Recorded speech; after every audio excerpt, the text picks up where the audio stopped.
안녕하세요. 기독연구원 느헤미야에서 신약을 가르치고 있는 김성희입니다. 기독교인들이 가장 사랑하고 또 영향을 많이 받는 책은 신약성서인 것 같습니다.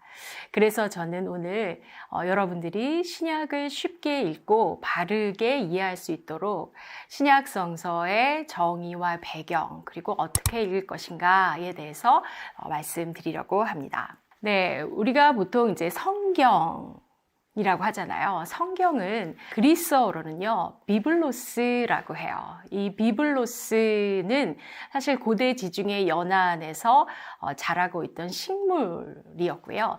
그 식물을 고대인들이 종이로 활용하여서 만들었거든요. 그래서 비블로스 하면은 책이란 그런 이름을 가지고 있고, 바로 여러분들이 잘 알고 계시는 영어의 The Bible이 이 그리스어의 비블로스에서 왔습니다. 한국말로는 성경, 네, 이게 한자어에서 왔는데 거룩할 성에 이제 날경 또는 길경에서 거룩한 길이라는 의미를 가지고 있는 게 바로 성경입니다.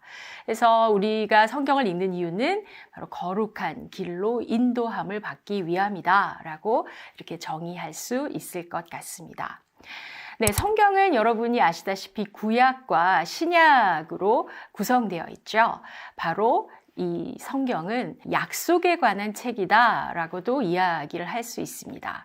구약은 옛 약속, 그리고 신약은 새로운 약속 이렇게 의미를 뜻하죠. 네, 신약이라는 말은요, 또 그리스어로는 카이네 디아테케라고 해요. 이 디아세케라는 말이 바로 언약, 계약이라는 의미인데요.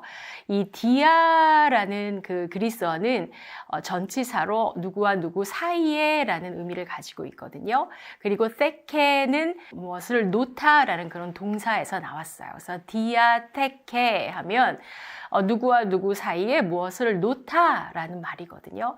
그래서 이제 새로운 약속이라는 말은 당연히 하나님과 인간 사이에 이루어지는 약속, 언약 이런 의미다라고 하겠습니다. 자, 그렇다면 옛 약속은 무엇이고 새로운 약속의 그 내용은 무엇일까요? 옛 약속, 우리가 이제 Old Testament 또는 구약이라고 하잖아요.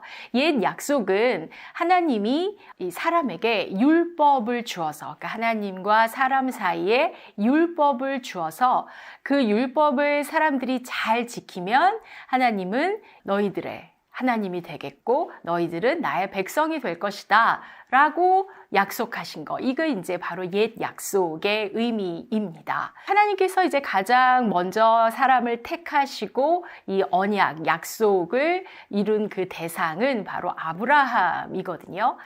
창세기 17장 4절에서 7절의 내용을 보면 나는 너와 언약을 세우고 약속한다. 너는 여러 민족의 조상이 될 것이다. 내가 너를 여러 민족의 아버지로 만들었으니 이제부터 너의 이름이 아브라함이 아니라 아브라함이다. 내가 너와 세우는 언약은 나와 너 사이에 맺는 것일 뿐 아니라 너의 뒤에 오는 너의 자손과도 대대로 세우는 영원한 언약이다.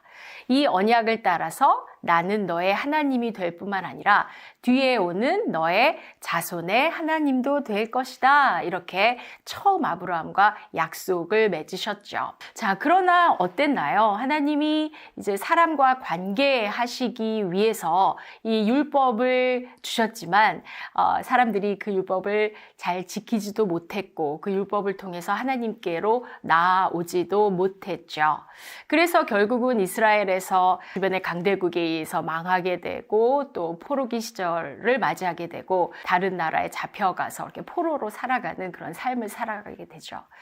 그래도 하나님은 그들을 버리지 않으셨고 새로운 약속이다라고 하면서 뭐라고 약속하셨냐면 예레미야 31장 33절에 보면 내가 이스라엘 가문과 언약을 세울 것이니 나는 나의 율법을 그들의 가슴 속에 넣어주고 마음판에 새겨 기록하여 나는 그들의 하나님이 되고 그들은 나의 백성이 될 것이다. 이렇게 또 새롭게 언약을 주셨습니다. 그러나 하나님께서는 이걸로도 당신의 사람들이 하나님께로 나아오는데 어렵다라고 생각이 되어서 정말 새로운 약속을, 새로운 언약을 하시기로 결정하셨고, 그 바로 새로운 언약, 신약의 내용이 예수 그리스도다라고 하겠습니다. 예수님께서 이제 제자들과 마지막 만찬을 나누실 때 이렇게 말씀을 하셨거든요. 이 잔은 너희를 위하여 흘리는 내 피로 세우는 새 언약이다. 자, 그래서 예수께서 이 땅에 오셨고, 그리고 이제 십자가에 달려 돌아가셨고, 그 십자가의 죽음으로 말미암아 우리를 하나님께로 돌아오게 하는 그런 구원의 속량을 하게 되셨고, 바로 예수께서 하신 그 일로 말미암아 우리가 하나님께로 돌아가게 되었고, 하나님과 관계할 수 있게 되었다. 이것이 바로 새 언약, 새 약속의 내용이다라고 할 수 있겠습니다. 그래서 이 신약은 이 하나님께서 우리에게 주신 새로운 은혜의 약속에 관한 책이라고 하겠고, 이렇게 우리가 신약을 읽는 이유는 바로 하나님과 관계하기 위해서 하나님께서 주신 그 약속과 은혜를 누리기 위해서 읽는 책이다라고 하겠습니다. 자, 그래서 이제 하나님과 사람 사이의 약속이 바로 이제 성경이다라고 말씀을 드렸고, 구약은 하나님이 외부적으로 율법을 하나님과 사람 사이에 주셨고요. 그리고 이제 새로운 약속, 신약은 그 하나님의 말씀이 육신이 되어서 이제 이 땅에 찾아오셔서 우리와 함께 하시는 것이 바로 새로운 약속의 내용이다. 그래서 이 예수를 그리스도로 고백하고 또 믿음으로 받아들이면 하나님의 자녀가 되고 새로운 관계가 형성돼서 하나님의 약속이 성취되어지는 것이다. 이렇게 여러분들이 이해하시면 되겠습니다. 우리가 이제 성경, 성서를 하나님의 말씀으로 이해하고 읽잖아요. 근데 여러분, 제가 하나의 명제를 여러분에게 던져드릴 건데, 여러분이 이 말씀에 대해서 어떻게 생각하는지 생각해 보셨으면 좋겠어요. 우리가 읽는 성경과 성서는 분명히 하나님의 말씀이잖아요. 그러나 하나님의 말씀은 성서 이상이다 라고 할 때 여러분들은 어떻게 생각하세요? 성경은 하나님의 말씀이다. 성경 이코르 하나님의 말씀. 저는 이 명제가 yes and no다 라고 이야기를 하고 싶어요. 그러니까 맞고 또 틀린 면도 있다. 어떤 면에서 맞느냐? 성경은 분명히 하나님께서 우리에게 약속하신 것을 이렇게 글로 주셨어요. 그래서 그 안에 하나님의 말씀이 담겨져 있죠. 그러나 성경에 있는 그 문자 자체가 하나님의 말씀과 동일화될 수는 없는 것 같아요. 그래서 이 문자 자체가 말씀이라기보다는 성경에 적혀져 있는 그 문자가 하나님의 영으로 살아서 역사하셔서 우리 안에서 우리를 깨우치고 변화시키는 어떤 동력이 될 때, 그때 하나님의 말씀으로 우리 안에서 역사하시는 거지, 문자 그 자체가 하나님의 말씀이다, 그렇게 동일화되어서는 안 될 것 같습니다. 그래서 하나님의 말씀은 살아있고 운동력 있고 우리를 변화시키는 그런 파워, 힘이다 라고 그렇게 이해를 하면 될 것 같습니다. 네, 그리고 성경은 이제 그 구약은 약 기원전 1200년에서 200년이란 기간 동안에, 1000년이란 기간 동안에 시대를 달리하면서 여러 사람들이 하나님을 경험하고 그 믿음의 시각에서 하나님에 대해서, 인간에 대해서, 세상에 대해서 성찰하고 고백한 책이죠.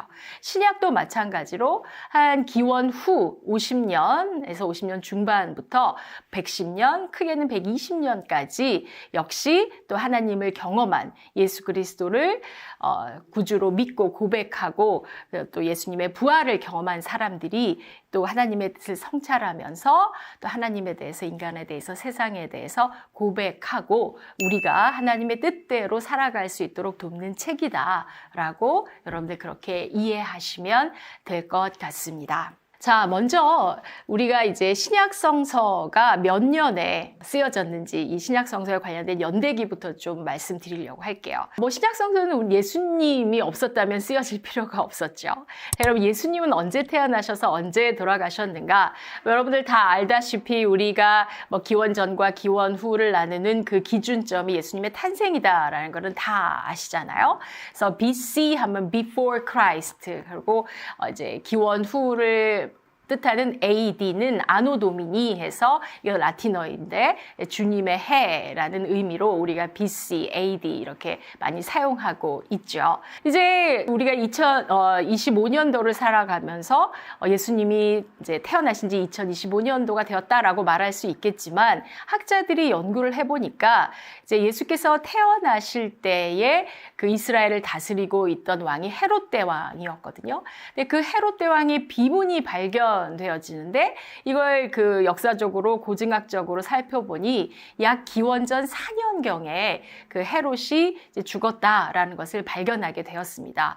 그러니까 예수님의 탄생의 아마도 정확한 시기는 기원전 뭐 한 3년에서 4년경 헤롯 대왕이 죽기 이전에 예수께서 탄생하신 거다라고 우리가 알 수 있겠고, 예수님은 이제 33살 즈음에 십자가에 달리신 걸로 그렇게 알려져 있습니다.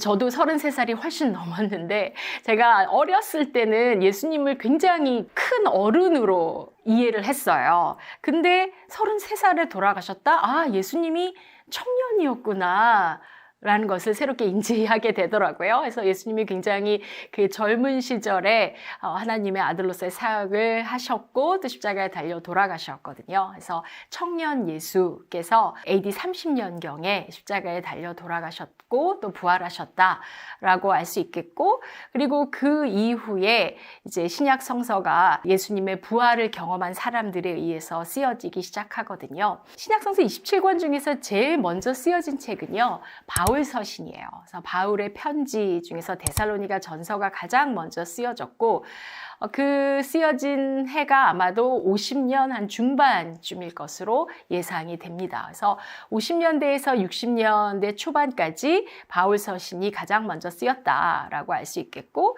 그리고 예수님의 생애와 말씀을 담고 있는 복음서는 이제 기원 후 60년에서 약 90년경에 쓰여졌고, 사도행전도 누가의 두 번째 책이기 때문에 이제 60년에서 90년대에 다 쓰여졌고요. 그리고 이제 요한 서신들과 또 요한 계시록, 그리고 공동 서신들까지 약 90년에서 110년대에 쓰여졌다라고 알 수 있겠습니다. 그러면 신약성서가 왜 쓰여졌을까요?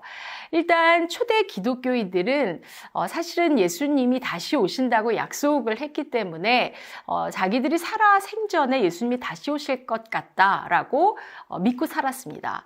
그렇지만 이제 예수님과 함께 예수님이 말씀하시고 또 사역하셨던 것을 직접 눈으로 확인했던 사도들을 비롯해서 많은 제자들이 그들도 이제 이 세상을 떠나게 되면서 예수님의 그 다시 오신다는 약속, 예수님의 재림이라고 하죠. 그게 언제가 될지 확실하지 않다. 그건 하나님의 뜻에 달린 것이다 라고 생각을 하게 됐습니다.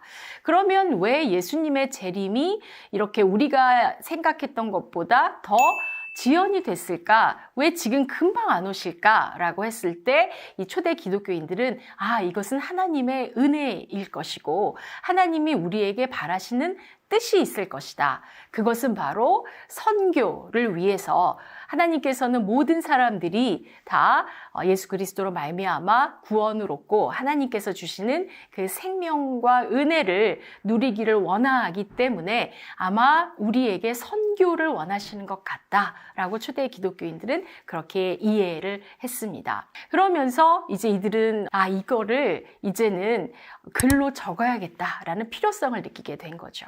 아까도 말씀드렸다시피 그 예수님과 함께 동행했던 그 1세대 크리스찬들도 자기들도 이제 이 세상을 떠나게 되니 이제는 말보다는 글로 남겨서 예수 그리스도의 복음이 전해지는데 선교의 목적으로 쓰여져야겠다라는 필요성에 의해서 예수님의 그 말씀들과 행적들이 적혀지기 시작했던 것으로 우리가 이해할 수 있겠고요. 그 다음에 또 신약성서가 쓰여진 이후로는 여러분도 알다시피 이제 초대 기독교인들이 굉장히 많이 박해를 받아요. 이제 유대교로부터 박해를 받고 또 로마 제국으로부터 박해를 받거든요. 그래서 2중, 3중으로 박해를 받게 되면서 이제 그 공식적으로 예수 그리스도를 사람들에게 이렇게 대놓고 전하지 못하게 됐습니다. 그러다 보니 비밀리에 글로 작성해서 회람을 해서 읽게 한다든지 이런 식으로 전도하기 위해서 쓰여졌다. 그리고 이제 이 기독교인들이 유대교와 완전히 갈라지기 시작하면서 우리는 누구인가? 이 기독교인들의 정체성이 확립되어져야 될 그런 필요성을 느끼게 되고 또 우리가 누구이고 우리가 왜 살아가고 우리가 전하는 예수 그리스도는 누구인가 이런 것들을 이제 내용으로 적기 시작했다라는 거죠. 이것이 이제 신약성서가 쓰여진 이유이고요. 그 다음에 이제 또 이 초대 기독교인들은 굉장히 많은 박해를 받았습니다.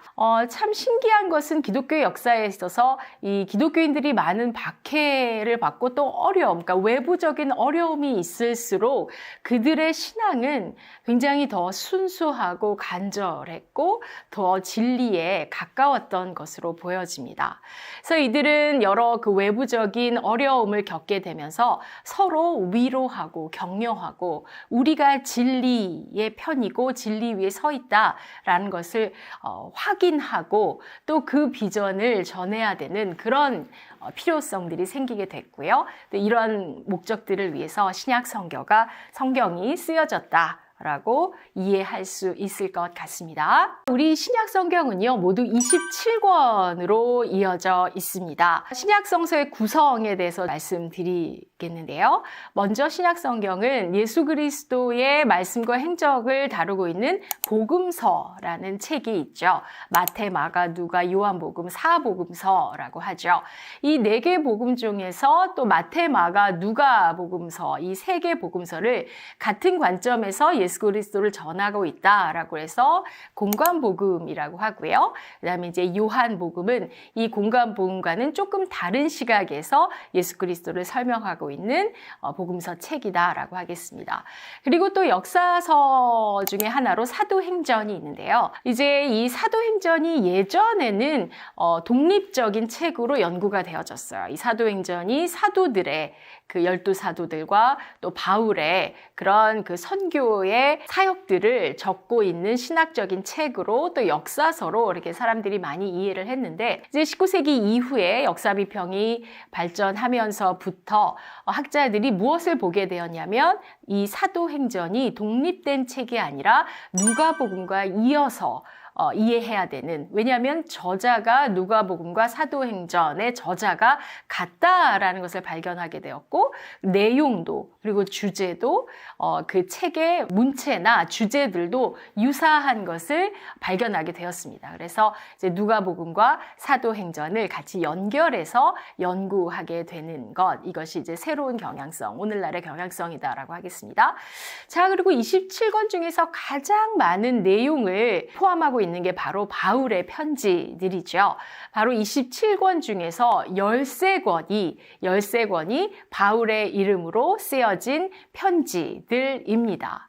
그리고 이제 공동서신이라는 것이 있습니다. 공동서신은 일반 서신이라고도 하는데 형식은 편지인데 바울이 쓰지 않은 그런 편지들을 묶어서 공동서신 또는 일반 서신이라고 하거든요. 여기에는 이제 8권의 책이 속해 있습니다.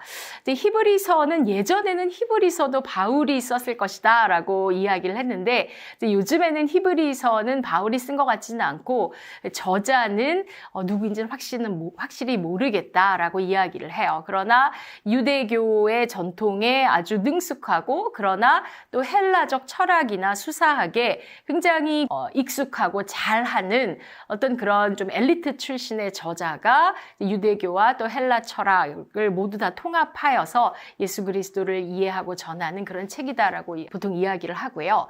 그 다음에 다른 그 7개의 공동서신이라고 할 수 있는 야고보서, 베드로 전후서, 요한 1, 2, 3서, 유다서.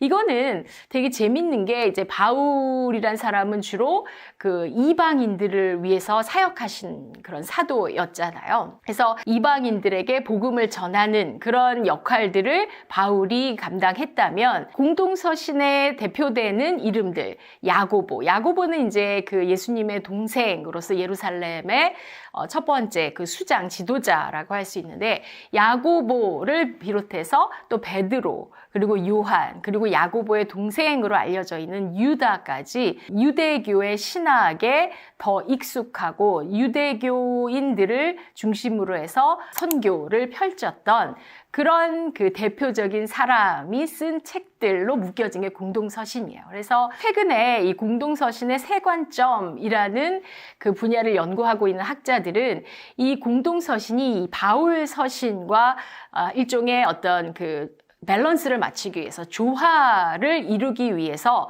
이렇게 바울의 편지들 그리고 좀 바울이 강조했던 그 신학과는 약간 더 다른 그래서 좀 유대교적인 신학을 강조하고 싶어 했던 그런 사도의 이름으로 쓰여진 책들이 같이 이렇게 병렬되어서 신약성서 27권 안에 들어왔다. 라는 그런 이야기가 최근에 이제 연구되어지고 있습니다. 그래서 바울의 영향력과 또 바울 외에 유대교적 그 신앙의 바탕 안에서 복음을 전하려고 했던 그런 다른 사도들의 신학이 이렇게 조화롭게 함께 병렬되어졌다.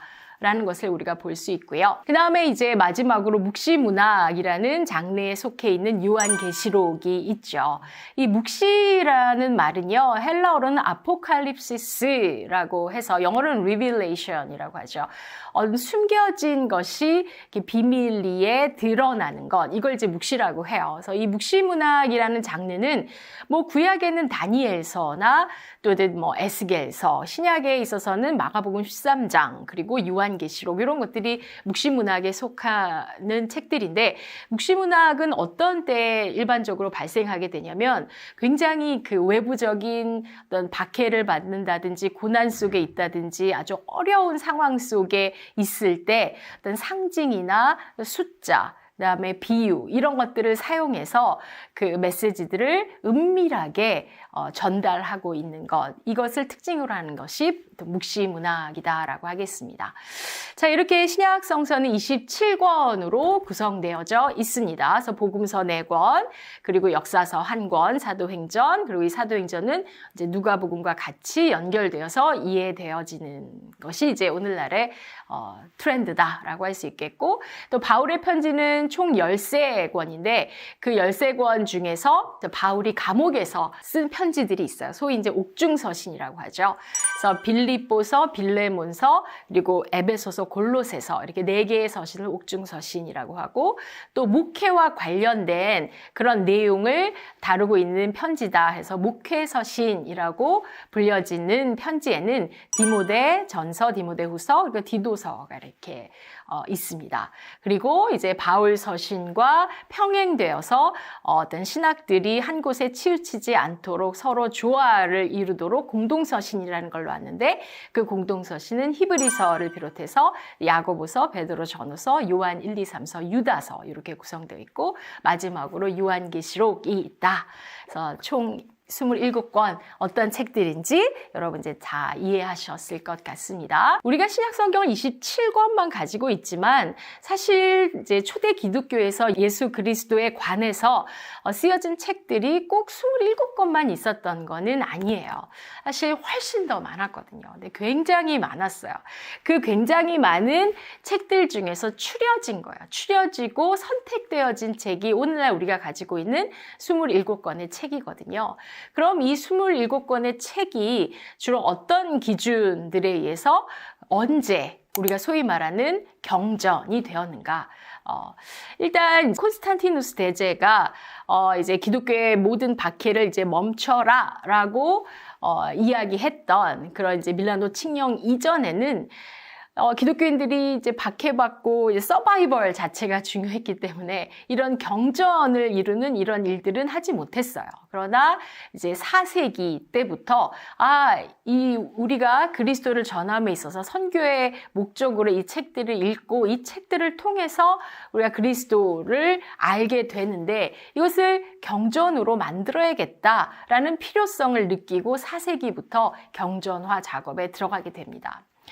네, 여러분 혹시 그 기독교의 이제 초기 기독교의 이단이라고 지금은 이제 그 결정되어진 말시온이라는 사람이 있어요. 근데 이 사람이 약 140년경에 자기가 먼저 이 기독교의 경전이 필요하겠다라고 해서 경전을 만들어요. 근데 이 말시온은 이제 구약을 좋아하지 않았어요. 구약의 하나님과 신약의 하나님이 서로 다른 하나님이다라고 생각을 했고, 그래서 이 복음서 안에 또는 바울 서신 안에 담겨져 있는 모든 그 구약의 내용을 제거합니다. 그리고 나서 이제 이 경전으로 만들어요. 그러니까 그런 작업이 이단들에 의해서 먼저 행해지니까 이제 이 기독교의 이제 지도자들이 안 되겠다. 우리가 다시 경전을 확립해야겠다라는 필요성을 느끼게 되면서 경전을 선택하는 작업에 들어가게 되죠. 그래서 몇 차례 그 회의를 통해서 결국은 397년경에 또 제3차 아프리카의 카르타고에서 이루어진 회의에 의해서 오늘날의 27권이 뽑혀지게 되는데요. 그러면 어떠한 기준에 의해서 이 27권이 뽑혀지게 됐느냐? 여러 기준이 있었고, 이제 논의를 했겠죠. 그래서 대표적인 그 정경 선택의 기준은 일반적으로 이 책이 우리가 알고 있는 권위 있는 그 사도들과 얼마나 관련성이 있는가. 그게 굉장히 중요한 기준이었습니다. 그래서 이제 바울 사도의 영향력이 되게 컸기 때문에 27권 중에서 13권의 바울의 편지들이잖아요. 그래서 바울의 영향력이 참 컸다라는 것을 우리가 역으로 이렇게 이해를 할 수 있고요. 그래서 이 사도성, 이 문서가 이 책이 사도와 얼마나 관련이 있는가가 중요한 선택의 기준이었고, 그다음에 이제 책의 내용이 이 초대 기독교인들을 신앙으로 양육하는데 얼마나 건전한 내용들을 가지고 있는가, 책의 내용, 그다음에 또 얼마나 이 책이 많은 사람에 의해서 회람되어졌는가, 많이 사용이 되어졌는가, 이런 것들에 의해서 경전으로 선택되어지게 되었다라는 거고요. 그럼 27권이 이렇게 경전으로 선택되어졌다라고 해서 딱 오늘날처럼 이렇게 한 손에 27권을 함께 다 읽을 수 있었나? 그렇지는 않았습니다. 27권이 우리 한 손으로 다 들어오게 된 거는 이제 15세기에 그 인쇄술이 발전한 이후부터 이렇게 한 손에 한 책으로 우리가 묶여져서 읽을 수 있었고, 그 전에는 이게 다 두루마리 형태의 파피루스 문서로 이 책들이 존재했기 때문에 이렇게 묶여지진 않았고 로 돌려가면서 읽게 되었고, 이 책이 우리의 그 지도자들이 정한 경전의 책이래. 그러면 이제 그 두루마리를 읽고 펼쳐서 마태복음을 읽고 마가복음을 읽고 누가복음을 읽고 바울의 편지를 읽고 이런 식으로 회람되어졌다라는 거. 그래서 27권이 경전으로 정해진 거는 이제 4세기였지만 사실 유럽이나 소아시아나 아프리카에 이제 기독교인들이 굉장히 많이 있을 거 아니에요. 그래서 그 지역별로 또 좋아하는 책들은 또 달랐다. 그래서 그 27권이 모든 지역 기독교에서 이렇게 같이 다 읽혀졌던 것은 아니었다. 이 정도 말씀드리도록 할게요. 성서를 어떻게 읽고 해석하느냐, 그 성서 해석의 입장에 따라서 기독교인들의 신앙의 내용도 많이 달라지는 것 같아요. 그래서 이제 제가 이 기독교인들이 성서를 어떻게 읽고 이해하는가에 대해서 크게 3가지의 범주를 나누어서 좀 설명드릴게요. 그래서 여러분은 어떤 입장에서 성서를 읽고 해석하고 있는가 한번 살펴보시길 바라겠습니다.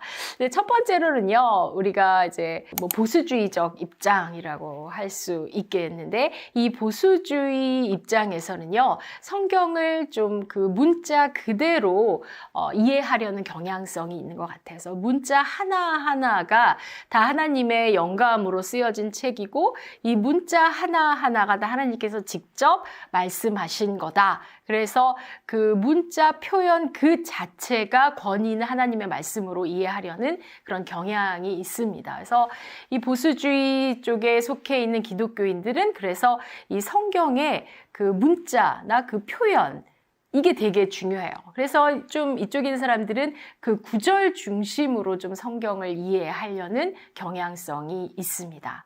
일단 이렇게만 짧게 말씀드리고 그럼 보수주의적인 해석과 반대되는 그 입장을 제가 소위 이제 자유주의 해석이다라고 카테고리를 만들었는데요. 이 자유주의 해석을 하고자 하는 사람들은 이 사람들이 이제 19세기 이후에 근대 과학의 발전 이후에 이 성서 연구 분야에 있어서는 이제 역사 비평이라는 그 성서를 연구하는 그 비평 방법이 적용이 되어지면서 일종의 뭐 성서 이해에 큰 혁명 같은 사건들이 발생하게 되거든요. 그래서 이제 성서를 하나님의 말씀이 담겨져 있지만 그래도 성서가 그 당시에 쓰여진 뭐 시대적인 사건 그 역사적 배경, 상황 이런 것들을 고려하면서 그리고 이 성서가 어떻게 어떤 과정을 통해서 우리 손에 들어가게 됐는가를 살피면서 이제 이런 것들을 살피는 게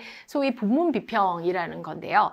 그래서 어쨌든 조금 이 성경이 하나님의 말씀책임에는 틀림이 없는데 그래도 이걸 문자 중심으로 읽기보다는 좀 더 역사, 그다음에 사건, 상황 뭐 배경 이런 것들을 고려하면서 읽어야 되지 않겠느냐라는 거를 좀 더 강조하는 입장이라고 하겠습니다. 그래서 이 자유주의 쪽에 속해 있는 그런 기독교인들은 이렇게 문자 하나하나에 집착해서 읽기보다는 이게 뭐 이 성경의 내용은 그 당시에 이런 상황 속에서 이렇게 말씀을 했구나 이런 식의 이해를 조금 하면서 그렇다면 오늘날에 이거를 어떻게 적용을 할까? 약 2000년이라는 시대 문화적인 공간의 이 차이가 있는데 이거를 오늘날에는 어떻게 적용을 해야 되지? 라고 할 때 문자주의는 그냥 이렇게 곧바로 좀 적용하는 스타일이라면 자유주의 해석은 그 차이를 고려하면서 새롭게 좀 적응하고 또 적용하려는 그런 시도를 하는 입장이다라고 하겠습니다. 제가 그 양쪽의 이제 중간적인 입장을 이제 절충주의적인 해석이다라고 이름을 붙여보고 싶은데요. 이들은 이제 그 보수주의적인 해석과 자유주의 해석의 장점들을 모아서 서로 보완해서 해석하려고 하는 입장인 것 같아요. 그래서 절충주의의 입장은 이제 성경이 하나님의 그 영감에 의해서 하나님의 계시에 의해서 쓰여졌고 또 하나님의 말씀 책임에는 틀림이 없다. 그러나 이 성서가 우리에게 전달되기까지의 그 과정들을 보아하니 하나님이 딱 불러주셔가지고 그대로 받아 적은 것도 아니고 그리고 뭐 그대로 받아 적었다 하더라도 그것이 계속 전해지면서 조금씩 뭐 이렇게 단어들이 바뀌고 내용들이 수정이 되어지고 이러한 과정들을 거치게 되었다라는 거죠. 그래서 그런 부분들을 다 수용을 해요. 그래서 보수주의에서 이야기하는 절대적인 하나님의 말씀책, 문자 중심적으로 읽기라는 것도 하나님의 권위라는 측면에서는 가지고 오고 그다음에 자유주의 해석에 있어서 이런 어떤 그 역사 속 안에서 변경되어지는 그런 과정들 그래서 오늘의 우리가 가지고 있는 우리 성경들이 굉장히 많은 변화들을 통해서 우리에게 왔고 이것을 적용할 때도 우리가 그대로 적용할 것이 아니라 상황이나 역사적이나 어떤 시대사적인 문제들 이런 것들을 함께 고려해서 읽어야 되겠다라는 양쪽의 그 토끼를 다 잡고자 하는 그런 입장을 취하고 있는 게 절충주의 해석이라고 할 수 있겠고요. 제가 볼 때는 이제 하나님께서 우리에게 주신 것이 성경이면 틀림없고 이 성경 속에서 하나님이 우리에게 말씀하고 계신다라는 건 틀림이 없는 것 같아서 이 성경의 권위를 인정하는 것은 우리가 다 동의를 하고 싶고요. 그러나 문자적으로 읽기보다는 우리가 성경은 아까 제가 하나님과 사람 사이의 약속에 관한 책 책이라고 그랬잖아요. 그래서 성경을 읽는 이유는 우리가 결국은 하나님께로 가기 위해서, 하나님과의 관계를 깊고 풍성하게 하기 위해서, 그래서 하나님께로 더 우리가 나아가고 또 하나님의 뜻을 알기 위해서 읽는 거기 때문에 어떤 살아있는 그런 하나님의 말씀을 듣고자 하는 그런 자세로 성경을 읽고 또 해석을 하면 좋겠다 라고 생각을 해봅니다. 이제 기독교에는요, 전통적인 패러다임에서는요, 이제 성경을 이렇게 이제 문자 중심적으로 많이 읽어왔어요. 특별히 또 문자주의와 함께 어떤 기독교 근본주의에서 이야기하는 게 무오류성이거든요. 그러니까 성경은 오류가 하나도 없다라는 거죠. 근데 참 재밌는 게, 내 성경은 무오류다라고 이야기를 할 때 그거를 주장하는 어떤 보수주의자들의 의견과 또 성경에 대한 이야기를 하는 소위 조금 자유주의라고 할까요? 그 사람들의 좀 이야기의 내용이 서로 달라서 좀 많이 저는 아쉽다라는 생각을 많이 해왔는데요. 일단 이 기독교 전통의 패러다임에 있는 분들의 성서에 대한 그 기본 이해는 성서를 문자 중심적으로 읽고 오류가 하나도 없다, 틀린 게 하나도 없다라고 그냥 딱 선언을 하고 그렇게 읽으세요. 그래서 성경의 어떤 절대 권위성, 이 성경 자체가 하나님이 기록해 주신 거다, 하나님이 불러주셔서 쓰신 것이다 라고까지 이해하는 그런 경향성이 있고, 또 기독교의 어떤 그 전통 패러다임에 있는 또는 근본주의적인 기독교의 분들은 이제 무조건 믿음, 그쵸? 그리고 이제 천국이라는 거는 우리가 죽어서 가는 어떤 내세에 있는 것으로서 강조하는 그런 경향성 이 좀 있는 게 기독교 전통의 패러다임에서 강조하는 내용인 것 같아요. 근데 이제 근본주의 기독교의 문자주의적 성서 읽기의 문제점들은 어떤 것들이 보이냐면, 일단 이제 우리가 사실은 21세기를 살아가면서 21세기가 이게 그냥 나온 21세기가 아니라 중간에 과학혁명도 있었고요. 그 다음에 아까 제가 말씀드린 어떤 그런 학문의 분야에 있어서의 그런 역사 비평 적인 그런 방법론들이 이렇게 훑고 지나가서 그 학문의 어떤 그 패러다임 전환들이 많이 있어 왔거든요. 그리고 이런 것들이 성서를 연구하는 데 있어서도 적용이 되었었고요. 근데 이런 근본주의 기독교에 속해 있는 분들은 이런 것들과 별로 대화를 안 하고 싶어 하세요. 그래서 무조건적인 아직 그 교리 안에서 예수, 믿음, 구원, 천국 이런 것들만을 좀 강조하시다 보니까 어떤 신앙인이면서도 그건 알겠는데 그래도 우리가 현대 과학과 또 역사 비평적인 시각의 영향으로서 우리가 믿음을 어떻게 가질 것인가에 대해서 문제를 제기하고 고민하는 그런 현대 기독교인들이랑 같이 대화가 좀 안 될 수 있게 되더라는 거죠. 그러면 이제 고민하는 기독교인들은 대화가 안 되니까 기독교에서 떠나기도 하고요. 만약에 기독교에 남아 있으려면 그냥 대화 안 하고 나도 그냥 이 세상 사람들과 이야기 안 하고 그냥 기독교라는 틀 안에서만 있겠다라고 이런 현상으로 이렇게 나뉘어지는 것 같아요. 그래서 자칫 잘못하면 이 기독교가 이 자폐주의적인 또는 나르시스트적인 그런 이 상태로 고립이 되어질 수 있겠다. 이런 위험성이 있을 수 있겠다라는 거고요. 그리고 이제 이 근본주의 기독교인들이 생각하는 거는 이 세상은 악하고 심판받아야 할 대상으로 그냥 보는 거죠. 그리고 이 천국은 우리가 죽음 이후에서만 가는 것이다 라는 것에 집중하게 되면서 좀 우리가 살아가는 현실의 세계를 좀 외면하게 되는 그런 경향성이 있는 것 같아요. 물론 이제 천국이라는 것이 우리가 죽은 다음에 가는 또 우리의 삶에 보상된 영원한 생명을 누릴 수 있는 그런 곳이기도 하지만, 우리가 예수 그리스도의 생애를 보고 예수께서 어떻게 살아가셨는가를 공부하고 복음서를 통해서 우리가 보게 되면 이 하나님 나라, 천국이 하나님 나라잖아요. 이 하나님 나라라는 것이 꼭 미래에만 있는 것이 아니라 이미 이곳에 또 하나님 나라가 임재하고 있는 것을 예수께서 분명히 선포하고 또 그 하나님 나라의 현재적인 사역들을 하고 계시기 때문에 우리는 이 하나님 나라의 현재성과 미래성을 모두 봐야지 미래적인 것에만 본다면 그것은 또한 균형 잡힌 또 기독교인의 삶의 내용이 아닐 것이다 라고 할 수 있을 것 같습니다. 그 다음에 이제 구약 같은 경우도 기원전 1200년에서 200년까지 1000년의 기간 동안에 쓰여진 거고 신약도 이제 기원 후 1세기에 쓰여진 책이잖아요.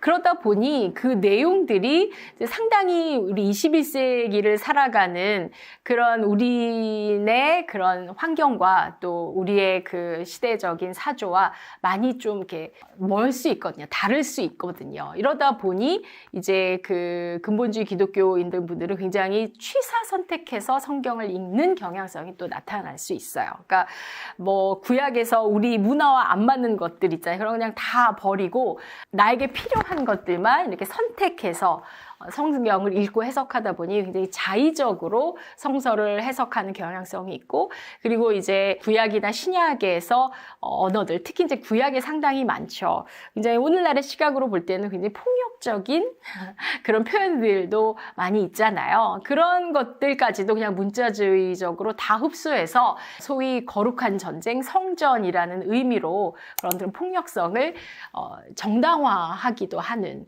그런 경향성이 될 수 있더라고요. 그래서 자신의 신념을 뒷받침하기 위해서 이렇게 취사 선택으로 성경을 읽고 해석할 수 있는 그 다음에 성서에 나타난 폭력적인 표현들을 그대로 생활에 옮겨서 적용할 수 있는 그런 위험성들이 있더라는 거죠.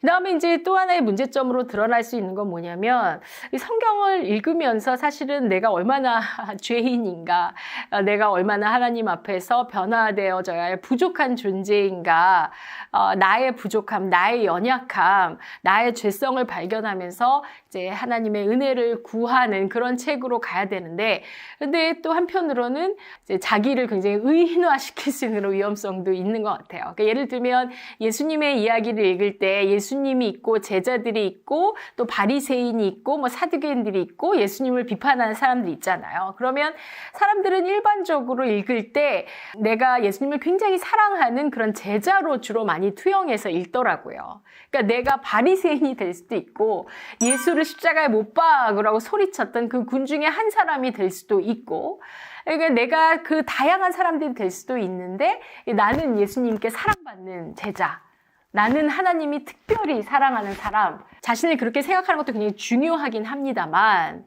그렇지만 자칫 잘못하면 좀 그 자기 의인화에 빠질 그런 위험성도 있더라라는 거죠. 네, 그래서 나는 구원받은 사람, 교회 안 다니는 김 집사는, 박 선생은 구원받아야 할 죄인, 불쌍한 사람 이런 식으로 굉장히 딱 선을 갈라서 자기를 되게 의인화시킬 수 있는 그런 위험성이 또 있더라라는 거죠. 자, 그러면 이제 이 근본주의적인 기독교를 넘어서서 우리가 새로운 기독교의 어떤 패러다임을 만들어가고자 한다면 성서를 어떻게 이해하면 좋을까라고 생각할 때 제가 되게 좋아하는 신약학자 중에 마커스 보그라는 사람이 있습니다. 이 마커스 보그는 톰 라이트와 함께 동시대에 이 옥스퍼드 대학에서 함께 신약학으로 박사를 공부했던 사람들이에요. 그러니까 이제 여러분들이 톰 라이트, 마커스 보그 다 들어보셨을 텐데 이 분들의 책들이 우리나라에 굉장히 많이 번역이 되어 있거든요. 사실 우리나라에서는 톰 라이트 선생님이 조금 더 유명하십니다. 그렇지만 이제 톰 라이트 못지않게 마커스 보그의 책들도 우리나라에 많이 소개가 되어 있고 두 분이 같은 대학에서 같은 시기에 박사학위를 했던 그런 이제 그 친구거든요. 그래서 박사학위 끝나고 나서도 마커스 보그가 책을 내면 톰 라이트가 꼭 그 책 추천서를 써주고 또 톰 라이트가 또 어떤 활동을 할 때 마커스 보그도 톱나이트를 도와주는 초기에는 굉장히 서로 이렇게 친한 상호적인 관계로 발전하시다가 이제 뭐 지역적으로도 가르치는 장소들이 서로 멀어지고 마커스 복은 이제 미국에서 주로 많이 활동을 하고 톱나이트는 영국에서 활동을 하시다가 후반부에는 뭐 미국에서도 많이 활동하셨지만 그래서 그런지 두 분이 서로 많이 갈라지기 시작하시더라고요. 그러면서 신학적인 방향성도 좀 서로 이 두 분이 좀 많이 달라져 가시는 그런 것들을 볼 수 있었는데요. 이 마커스 보그 같은 선생님은 이제 성경을 어떻게 이해하는 것이 좋을까라고 할 때 세 가지를 제시해요. 그 세 가지는 뭐냐면 이제 성경을 역사적으로 읽어야 된다. 그리고 은유적으로 읽어야 된다. 그리고 성례전적으로 읽어야 된다라고 말씀을 해요. 성경을 역사적으로 읽는다는 말은 이제 무슨 말이냐면 성경에는 그 안에 사건이 있었고 역사가 있었다는 거예요, 한마디로. 그래서 시간과 공간 그리고 상황 이런 것들이 담겨져 있는 스토리들이 내포되어져 있다. 그래서 그것들을 절대 무시할 수 없다. 그래서 성서를 이제 역사의 사건이 담겨져 있는 책으로 읽어야 된다라는 거죠. 그래서 역사를 공부할 때는 어떻게 하나요? 우리가 이제 약간 객관성을 가지고 이렇게 이제 이때 무슨 일이 발생했지? 이때 살았던 사람들은 어떠한 사람들이 이 사람들이 왜 이런 선택을 했지? 이거 굉장히 객관적으로 우리가 공부를 하고 평가를 하잖아요. 그래서 성경도 그런 일종의 역사가 담겨져 있는 책으로 이해하는 것이 좋겠다라고 이야기를 합니다. 그 다음에 이제 성경을 하나의 은유를 담고 있는 책으로 이해하는 것이 좋겠다라고 이야기를 하거든요. 은유라는 건 뭐냐면 어떤 메시지를 진리를 이렇게 전달하기 위한 일종의 그 매개가 되는 거잖아요. 뭐 예를 들면 우리 성경에도 되게 은유들이 많이 나옵니다. 특별히 뭐 예수님 이 요한복음에서 나는 선한 목자고 너희들은 양이고 나는 길이요 진리요 생명이다 라고 이야기한다든지 나는 포도나무요 너는 가지다 라고 얘기한다든지 이런 은유들을 굉장히 많이 사용하시잖아요. 그래서 이런 은유들을 읽을 때 뭐 예수님이 정말 빵 그 자체라든지 예수님이 뭐 목자시라든지 예수님이 포도나무다라고 우리가 이렇게 이해하지는 않잖아요.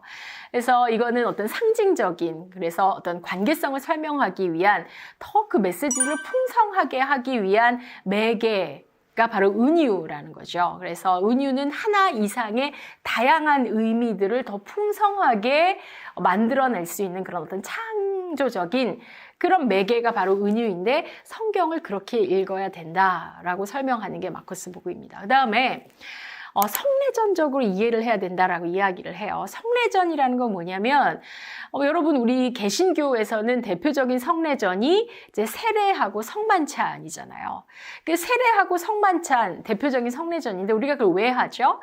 그러니까 세례를 받음으로 내가 이제 하나님의 자녀다라는 것을 많은 사람 앞에서 또 하나님 앞에서 인정받고 또 공포하는 그런 예식이고 그 세례를 받음으로 내가 이제 하나님의 자녀입니다라는 것을 고백하는 예식이죠. 성만찬이라는 것도 예수님께서 이제 잡히시기 전에 그 제자들과 함께 나누었던 그 빵과 포도주를 매개로 해서 우리도 함께 그걸 참여하면서 예수님께서 나를 위해서 우리를 위해서 이러한 그 십자가에 달리시고 또 고통당하시고 또 부활하시는 이런 구원의 사건들을 우리를 위해서 이뤄주셨지라는 것을 기억하고 기념하면서 내가 더 주께로 더 나아가는 그래서 주님과 한 몸이 되는 그런 것들의 매개가 되는 것이 바로 성례전이라는 거죠. 그래서 성서 읽기도 이런 성례전처럼 성례전의 근본 목적이 우리가 하나님께 더 가까이 가고 또 한 몸을 이루고 우리의 삶의 변화를 이루기 위한 것처럼 성서 읽기도 그렇게 성례전적으로 읽어야 된다라는 거죠.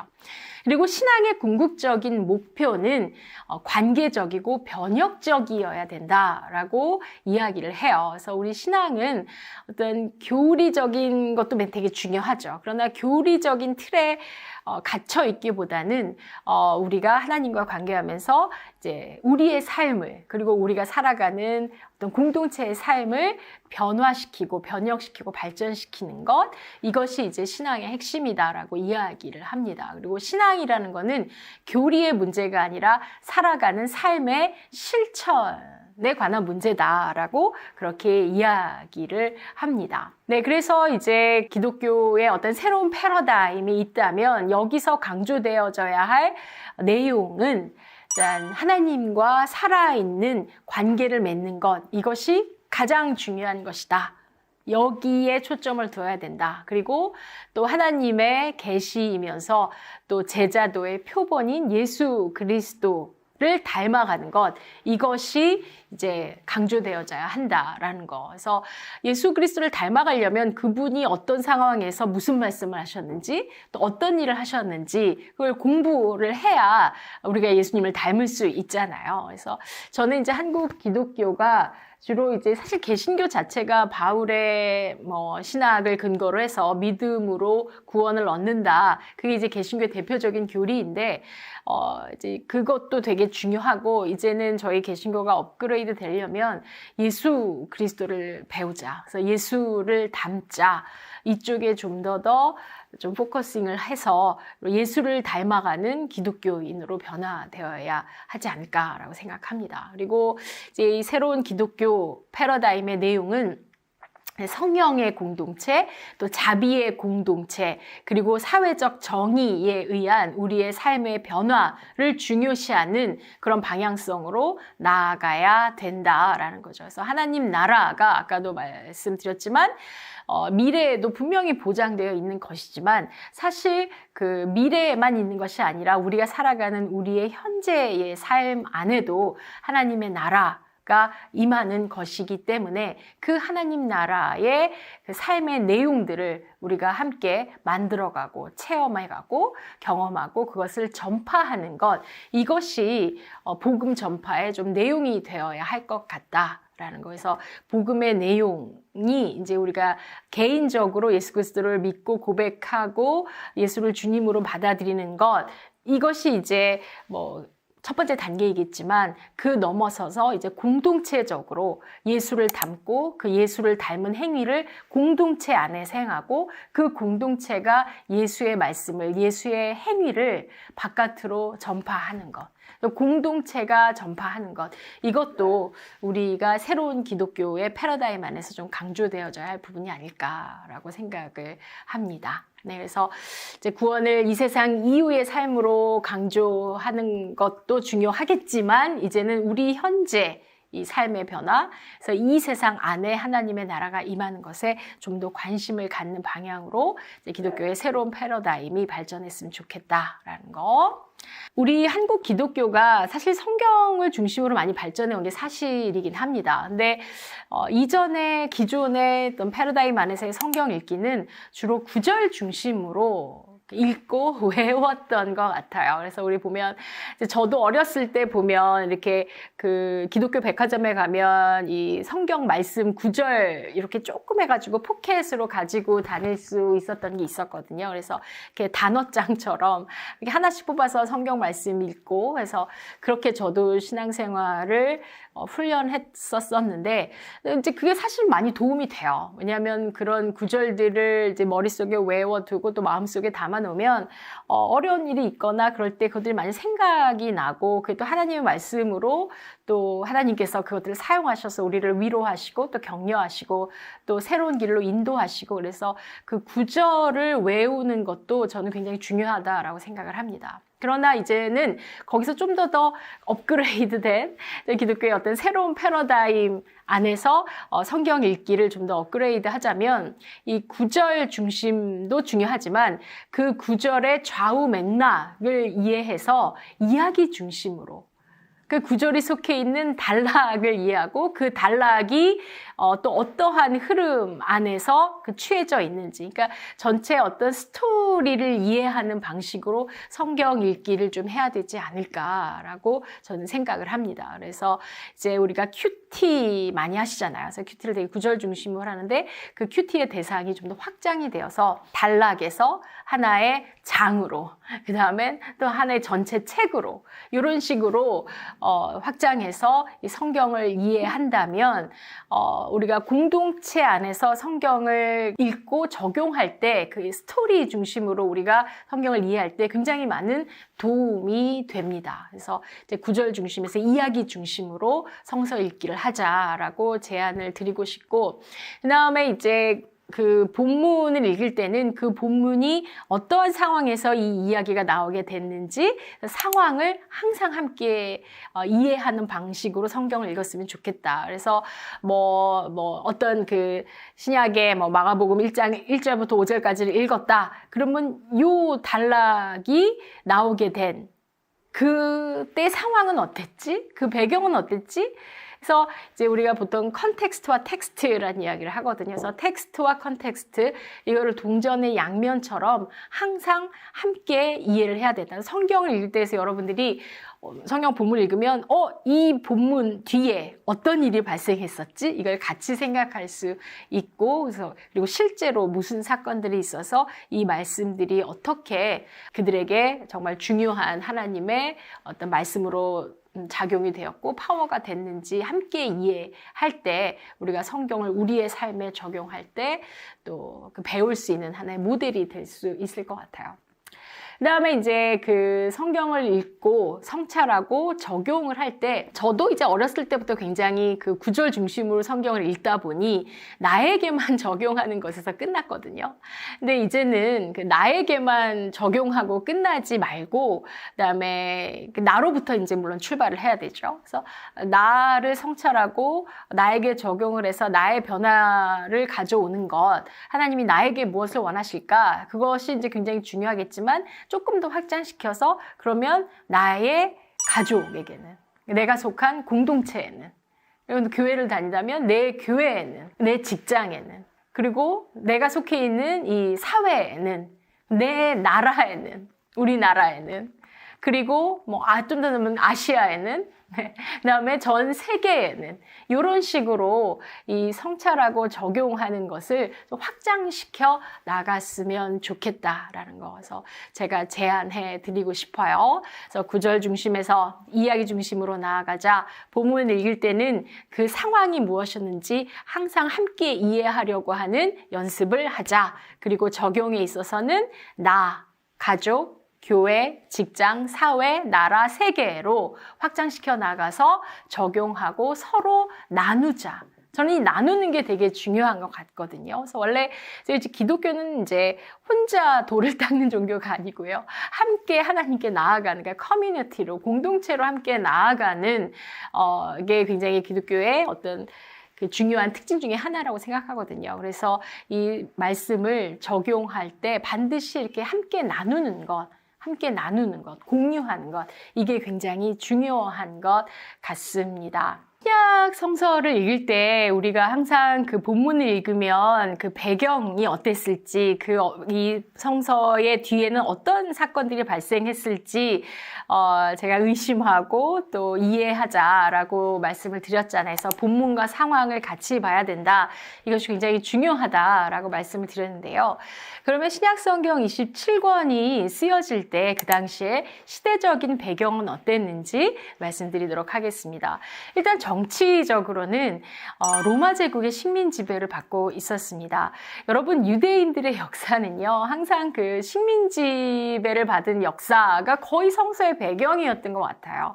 구약도 마찬가지고 신약도 마찬가지고요. 그래서 구약 성서도 대부분 그 바벨론 포로기에 잡혀가 있을 때 많이 이제 성경이 이제 쓰여지고 또 모여지고 그랬던 것처럼, 페르시아 제국의 이제 그 지배를 받고, 페르시아 제국 이후에는 또 헬레니즘 왕국의 지배를 받고, 헬레니즘 이후에 이제 로마 제국의 통치를 받게 되거든요. 그래서 예수님이 사역을 하실 때, 그리고 신약 성서가 쓰여질 때는 로마 제국이 그 이스라엘을 다스리던 그 시기에 이제 예수님도 활동하셨고 또 신약 성서도 쓰여졌다라고 여러분들이 이해를 하시면 좋을 것 같습니다. 그다음에 이제 사상 문화적으로는요, 그러니까 우리가 성경을 읽을 때 이 성경 본문에 영향력을 준 그런 문화, 또 사상, 철학은 무엇이 있을까 할 때 우리가 크게 세 가지의 그 배경을 고려를 해요. 첫 번째는 이제 헤브라이즘 또는 유대교, 를 이제 공부를 해요. 그래서 아무래도 기독교가 유대교로부터 이렇게 나오게 된 이제 뭐 종교라고 하면 종교이기 때문에 일단 유대교를 알아야 우리가 기독교를 제대로 알 수 있겠죠. 그래서 헤브라이즘을 알아야 되겠고, 그 다음에 두 번째로 이제 헬레니즘에 대해서도 이해를 해야 합니다. 아까 제가 그 페르시아 제국 이후에 헬레니즘 왕국이 또 이스라엘을 다스리고 또 영향력을 주었다고 우리가 알 수 있죠. 여러분들 신약 성서가 쓰여진 그 언어가 여러분 헬라어, 그리스어잖아요. 이게 왜 예수님에 대한 이야기가 헬라어 또는 그리스어로 쓰여졌을까요? 왜냐하면 헬레니즘 왕국의 영향 때문에 그런 거거든요. 그렇기 때문에 헬레니즘도 알아야 되고, 그다음에 이제 로마 제국, 그 로마 제국과의 어떤 관계 속에서 이 기독교의 신앙이 꽃피우고 발전하고 성장하게 되었는지, 로마 제국의 영향력은 무엇이었는지 이런 것들을 알게 되면 성서를 올바르게 이해하는 데 많은 도움이 됩니다. 그다음에 이제 기독교가 영향력을 받을 때 대화했던 주변의 다른 종교들도 일종의 배경으로 우리가 많이 공부를 해요. 그래서 예를 들면 뭐 유대교는 당연히 그렇겠고요. 그다음에 그리스 로마 신화라든지 또 뭐 페르시아 쪽의 조로아스트교, 또 이집트의 종교 등 그 당시 고대 근동에 많은 종교들이 있었고, 그들과의 대화 속에서 그들과의 서로 주고받는 영향력 속에서 기독교도 발전하게 되었다. 이 정도 배경으로 우리가 알 수 있을 것 같습니다. 그래서 헬레니즘의 영향력은요, 우리가 성경을 이해하는 데 있어서 중요한 사건 몇 가지가 있거든요. 그것만 좀 짧게 말씀드리도록 하겠습니다. 이제 헬레니즘이 이제 알렉산더 대왕이 헬레니즘 왕국을 세우게 되는데, 그게 기원전 한 331년경이에요. 그래서 이 알렉산더 대왕이 이제 큰 대륙들을 정복을 하게 되면서 헬레니즘이 확장이 되어지는데, 그때 그 헬라어가 공용어로 사용이 되어집니다. 그리고 우리 신약 성서가 쓰여진 언어가 이제 코이네 헬라어라고 하는데, 굉장히 일반인들 중에서도 약간 이제 좀 계급이 낮은 그런 사람들이 사용할 수 있었던 그런 언어가 이제 코이네 헬라어라고 하고요. 그다음에 이제 뭐 헬레니즘 하면 우리가 잘 알고 있는 그런 많은 철학자들, 소크라테스에서부터 뭐 플라톤, 아리스토텔레스 등등 많은 그런 철학자들, 소피스트들이 인생에 대해서, 또 이 세상에 대해서 많은 것들을 이야기하고 있었죠. 그래서 예수님 태어나시기 전부터 헬레니즘의 문화와 철학은 굉장히 풍성하게 이미 존재하고 있었습니다. 근데 이 헬레니즘 왕국 중에서 이제 기원전 175년경에 안티오쿠스 4세라는 왕이 있었는데요. 이 왕이 유독 유대인들을 박해를 해요. 특별히 이제 종교적으로 박해를 해요. 그래서 이제 예루살렘 성전에 제우스 신전을 세워놓고 이 제우스에게 예배를 하게 한다든지, 유대인들이 굉장히 뭐 중요하게 여겼던 안식일법이라든지 정결법 이런 것들을 지키지 못하게 한다든지, 그래서 이제 유대인들이 거기에 불만을 굉장히 많이 갖고 있었죠. 그래서 이 마띠아라는 그 제사장이 있었는데, 그 마띠아라는 제사장에게 5명의 아들이 있었고요. 그 마띠아와 함께 5명의 아들이 일종의 뭐 혁명을 일으키게 됩니다. 그런 유대인들을 박해하고 종교적으로, 사회적으로 박해하는 그 안티오쿠스 4세의 통치에 반란을 일으켜요. 근데 그게 성공을 하게 됩니다. 그래서 그 사건을 소위 이제 마카비 혁명이라고 하고요. 그 마카비 혁명, 왜 마카비란 이름이 나오겠냐면, 이제 마띠아 제사장의 그 5 아들 중에서 3번째 아들이 유다 마카비우스라고 하거든요. 그래서 그 마띠아 이후에 그 혁명을 이제 일으키고 수행해 나가는 이제 그 리더가 되었기 때문에 그 유다 마카비우스의 이름을 따라서 마카비 혁명이라고 하고, 이 혁명이 성공했을 때 이 마띠아 제사장 가문이 가장 먼저 했던 게 예루살렘 성전 안에 있었던 제우스 신전을 타파하고 성전을 이제 깨끗하게 정화해서 하나님께 바치게 돼요.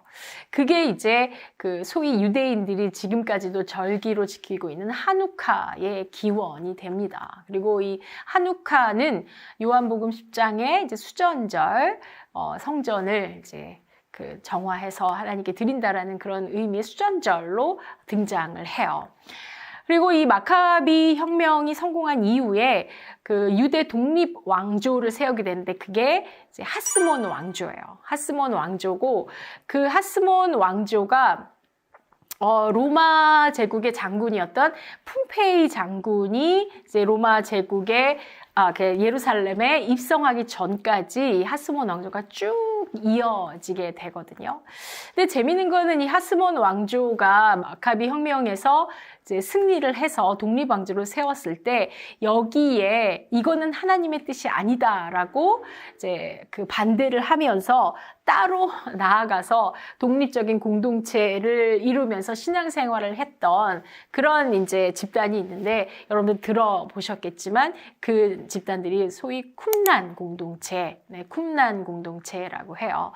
그리고 이 쿰란의 에스에네파 공동체에서 세례자 요한이 나왔을 것이다 라고 이해를 하고요. 그래서 마카비가 이제 마카비 혁명이 성공해서 하스몬 왕조를 쭉 유지하는 가운데 이렇게 칼과 이렇게 폭력으로 혁명을 일으켜서 세운 나라는 하나님의 뜻이 아니다라고 반기를 들면서 뭐 어떻게 해요? 마음에 안 들면 따로 나와서 살아야 되는 거잖아요. 그래서 사해 근처의 쿰란 동굴에서 함께 신앙의 공동체를 이루었던 게 우리가 소위 쿰란 공동체고 이들이 남겼던 문서가 1947년에 발견이 되어서 우리가 소위 뭐 쿰란 문서 또는 사해 문서라고 하고 그것들이 이제 다 번역이 됐고 우리나라 말로도 번역이 되어서 여러분들이 이제 궁금하시면 시중에서 사서 그 사회 문서들을 공부하실 수 있습니다.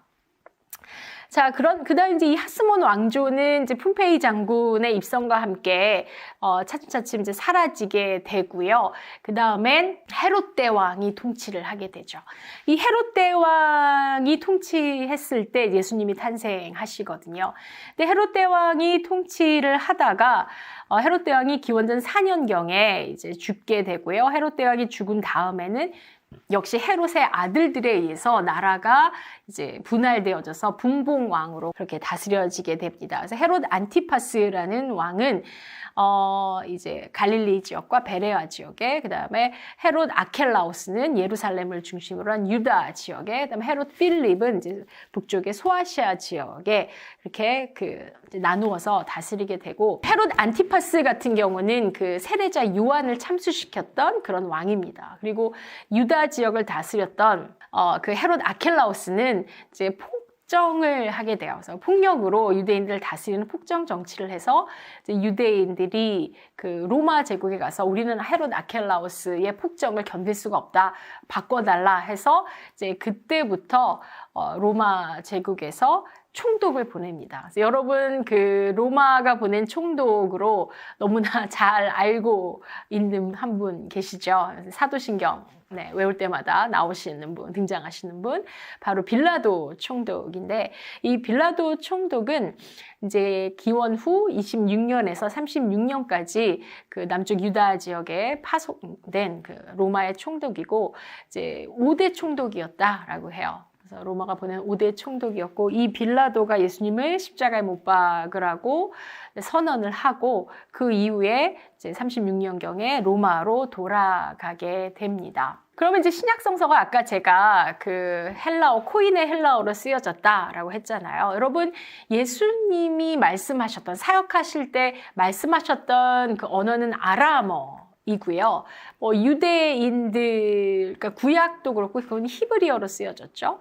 그래서 아람어로 예수님 말씀하셨고, 그 사용하신 아람어는 신약 성경에 이렇게 파편적으로 남아 있습니다. 예를 들면 달리다쿰, 그다음에 엘리 라마 사박다니, 이런 그 단어들이 이제 그 복음서에 아직 남아 있죠. 그래서 예수님이 사용하신 언어는 아람어이고 유대인들의 언어가 히브리어였는데 신약 성서는 왜 헬라어로 쓰여졌을까? 그 이유는 이 신약 성서가 쓰여진 이유 자체가 전하기 위함이잖아요. 전파하기 위함이잖아요.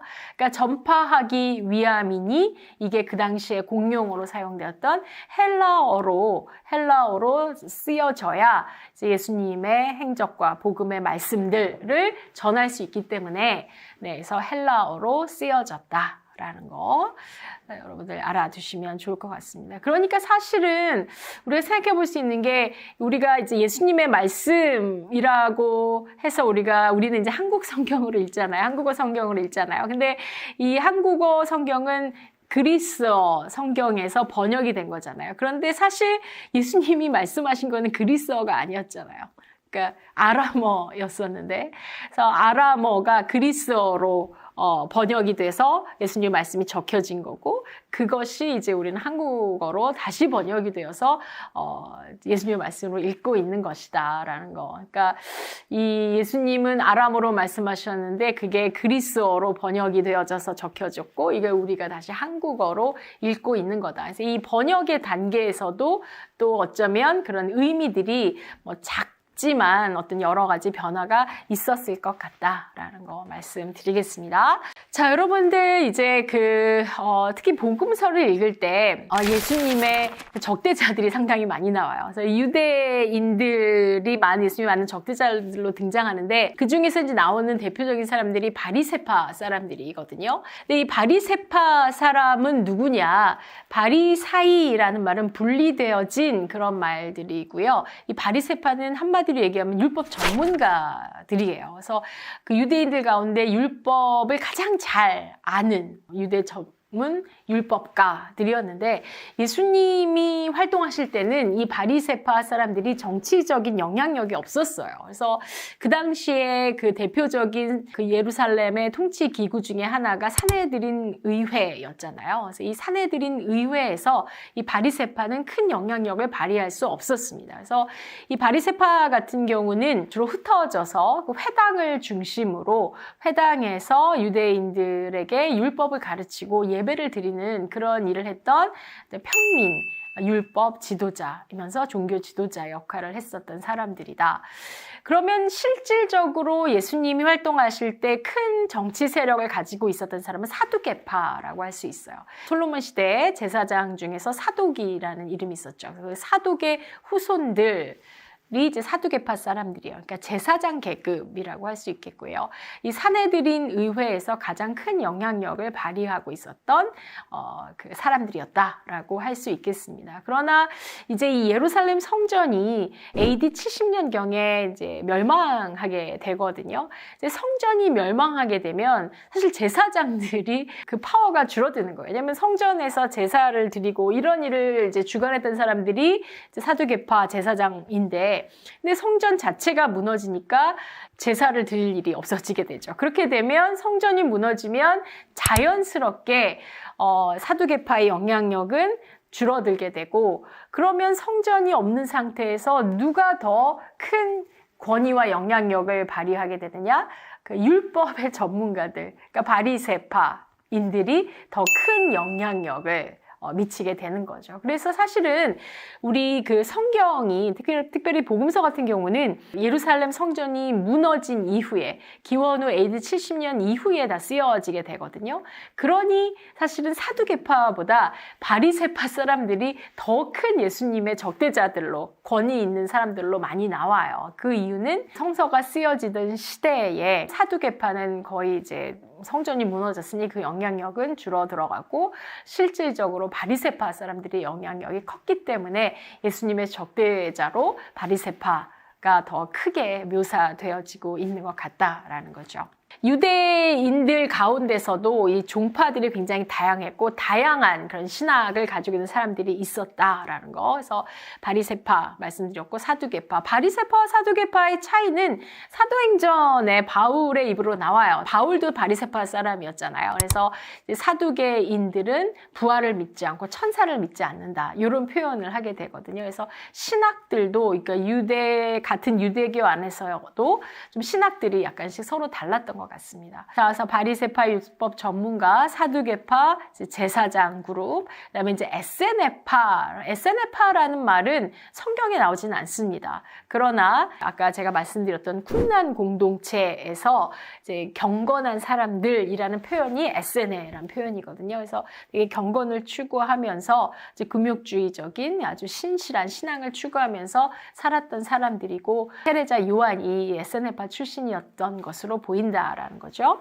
그 다음에 또 어떠한 그 유대의 그룹들이 있었냐면, 이제 이거는 그 성경이 나와요. 그러니까 예수님의 12제자 안에도 열심당이었던 시몬이라는 사람이 나오거든요. 그래서 이 열심당은 이제 뭐 영어로는 젤롯당이라고 하죠. 젤롯파 해서 이 젤롯에 관한 연구들도 최근에 많이 진행이 되어지고, 이 젤롯에 관한 책들도 많이 있습니다. 이 열심당원들은 이제 로마 제국에 대항해서 싸워서 독립 유대 정부를 세우는 것이 옛 다윗의 왕국을 회복하는 길이고, 그렇게 되면 이제 그 구약에서 말씀했던 그 메시아가 오는 길을 준비하는 거다라고 믿었던 사람들이에요. 그래서 그 메시아가 오시기를 위해서 우리가 준비해야 할 것은 로마 제국으로부터 싸워서 유대인 독립 왕조를 세우고 옛 다윗의 왕국을 회복할 때 메시아가 오신다라고 믿었고, 그 길을 준비하기 위해서 로마 제국과 대항해서 싸웠던 사람들, 이 사람들은 이제 열심당원들이었다 라고 이야기할 수 있겠습니다. 그래서 예수님이 활동하실 때, 그리고 이제 뭐 복음서가 쓰여질 때 이 유대교 안에서도 다양한 그룹의 사람들이 있었고, 또 다양한 신학을 추구하는 그런 사람들이 있었다라는 거 말씀드리고 싶고요. 초대 기독교는 어땠을까요? 우리가 사도행전에서 이야기하는 초대 기독교는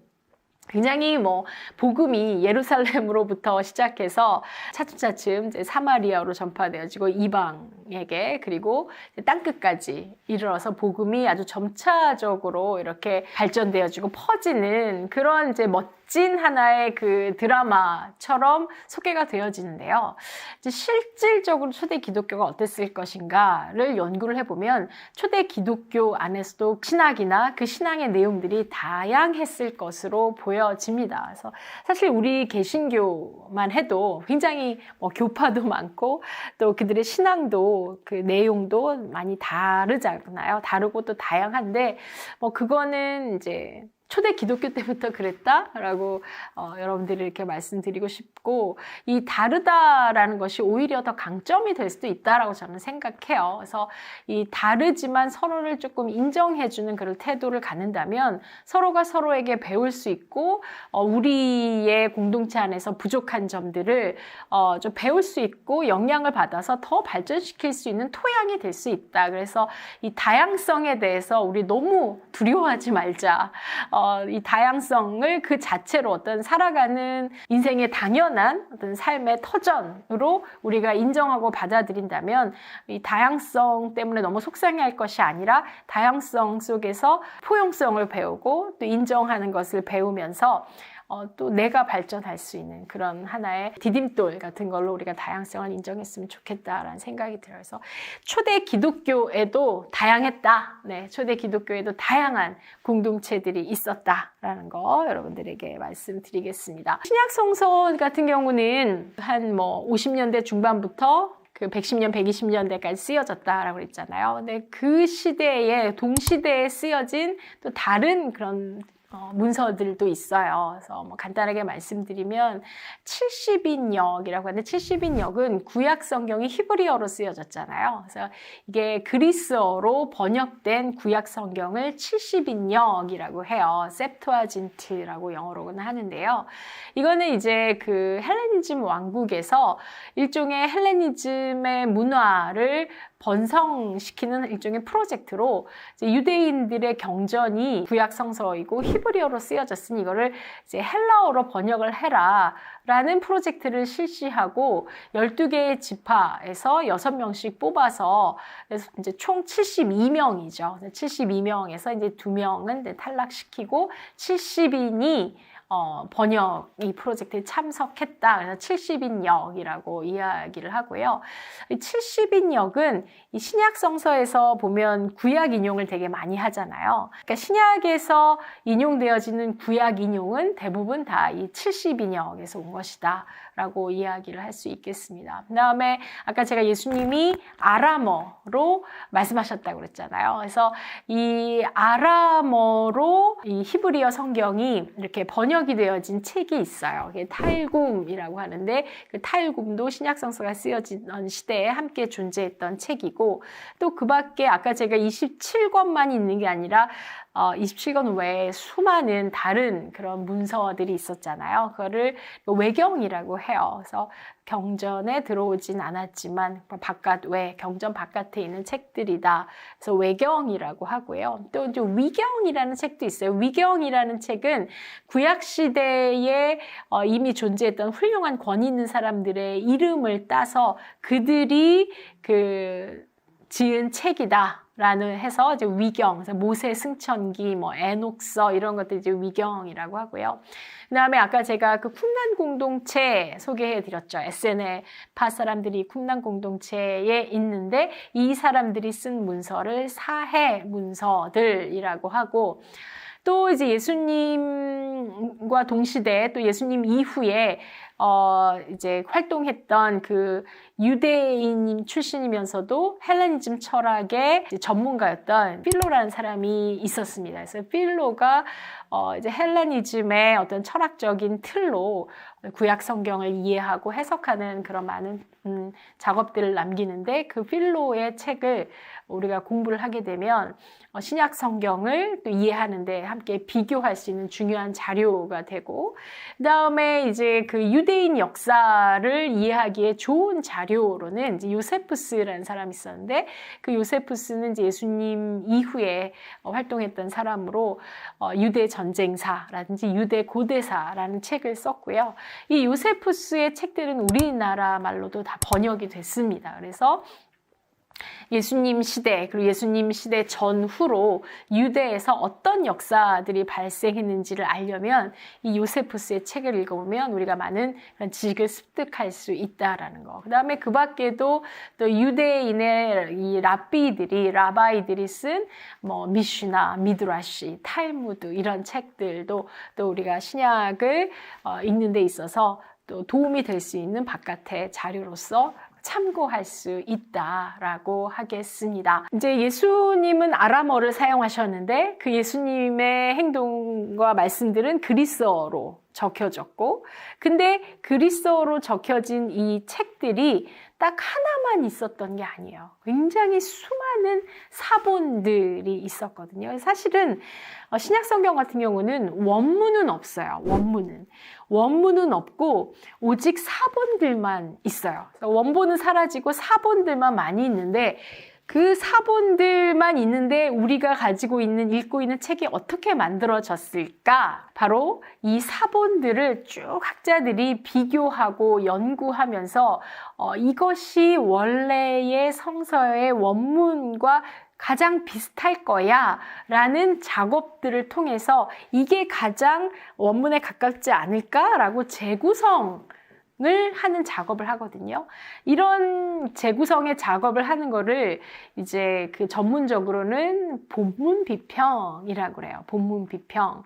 그래서 이런 본문 비평을 통해서 성서의 원문이 이거일 거야 라고 재구성이 됐고요. 가장 이제 초반부에 재구성되어진 거는 1881년에 웨스트코트 호르트라는 학자가 만들어낸 본문 비평에 의한 성서의 재구성이었고요. 그 이후에는 이제 네슬이라는 사람이 그리고 또 알란과 네슬이 합작을 해서 이렇게 해서 쭉 계속 업그레이드가 됐거든요. 제가 신학생 때 공부를 했을 때는 네슬 알란 27판 신약성경, 그리스어 신약성경이요. 이렇게 나와서 그걸로 이제 신약성경을 공부를 했는데요.